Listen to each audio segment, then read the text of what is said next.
అమ్మాయికి ఆ పరిస్థితి రాకూడదు. సీన్ వింటుంటే నాకే కళ్ళపెట్టిళ్ళు వస్తున్నాయ్యా. తర్వాత ఏమవుతుంది డైరెక్టర్ చెప్పు. ఏం కాలేదు కదా? ప్లీజ్ నిజంగా ఆ అమ్మాయికి ఏం కాకూడదు. క్లైమాక్స్ ఏంటి చెప్పు. క్షమించండి సార్, నేను ఇంకా క్లైమాక్స్ రాయలేదు సార్. ఏంటి క్లైమాక్స్ రాయలేదా? రాయలేదు సార్. ఎంత మంచి కథ రాసావయ్యా, ఎంత మంచి కథ. తెలుగులో మంచి కథలు లేవంటున్న వాళ్ళని చెప్పెట్టి కొట్టాలయ్యా. ఎంతో మంది టాలెంట్ ఉన్న వాళ్ళు ఇండస్ట్రీలో అవకాశాల కోసం ఎదురు చూస్తున్నారయ్యా.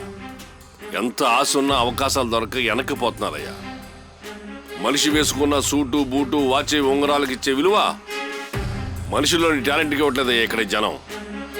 ఈ ఒక్క కథ చాలయ్యా ఇండస్ట్రీని షేక్ షేక్ చేయటానికి. ఒరే ఆనందరావు, వస్తున్నాను సార్. ఫుల్ బాటిల్ మందు, కేజీ చికెన్ ఏం దొరుకుతుంది ఎండబడురా. Okay sir. అయ్యో నాకా వద్దు సార్, అసలు అలవాట్లేదు సార్. ఒక రైటర్కి